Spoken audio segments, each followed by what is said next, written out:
Welcome to another Flaming Divine Astrology podcast. I thought I'd do a quick podcast while the Astro Doggy is asleep, so hopefully we won't have any whining noises in this video. Seems like my own voice is going. We're going to discuss the Mercury and Mars conjunction, which is happening this week on the 20th of October.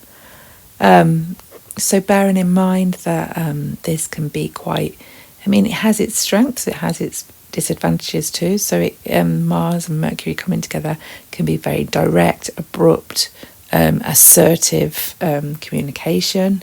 Somebody sort of tells you what they want you to do in rather than asking. It can be very strategic in thinking, planning. When you think you've got the god of war linking with the messenger god, who's all about strategy and thoughts and thought processes and communication. So there's this element of almost like how the government has like whips and stuff, and they're trying to get people to be on certain sides. It's like strategy. It feels like there's that almost like persuasive speech. It's very assertive. If you're trying to accomplish something and you're like, it's like very single-minded in a way. It's like very uber focused on one thing, and almost like fixated. And with it being in the sign of Scorpio, so it's almost like obsessive thinking. When you can't mentally switch off. So there's that sort of risk of like almost like mental burnout. So yeah, there's a lot to unpack with this whole thing. But when you add to that, what is about to happen is Mercury, when it moves into Sagittarius, will then start to retrograde back.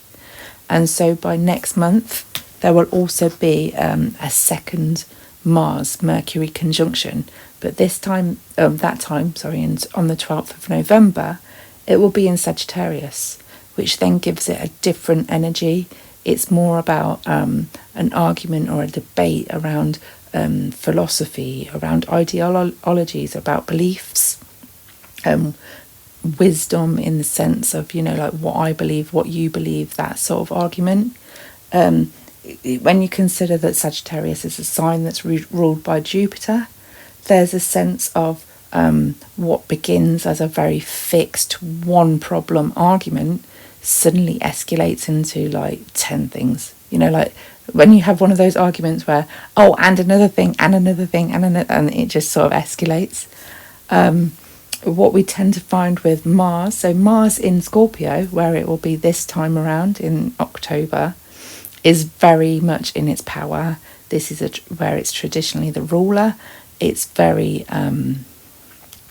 very, very assertive. It's very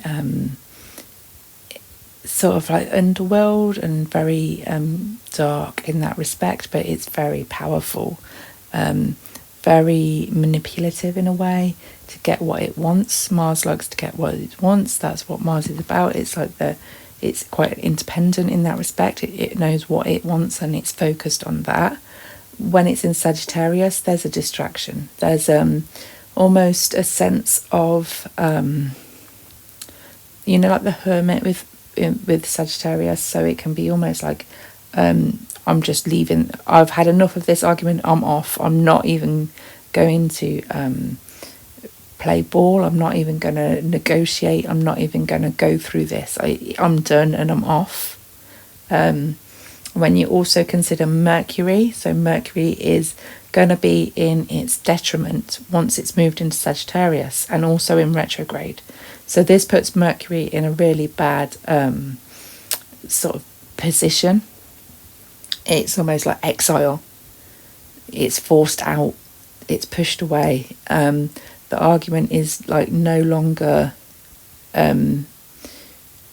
going to work. So the plans, the strategy, the whatever that began on the 20th of October, whether it was like an idea, a strategy, a plan, it suddenly feels like it's not going to work. It's the furthest away from home. It's completely uncomfortable with what it's doing.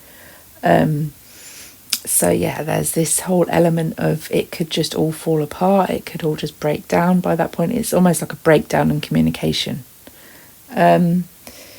So yeah, it's an interesting thought that by November, something like when you consider these like cycles where there's a retrograde and it comes back 3 times. So the first time is like it's going to be quite confrontational. It's going to be what starts the conflict in this cycle. The second conjunction, when it moves, Mercury is retrograding in Sagittarius, it's going to be very much more the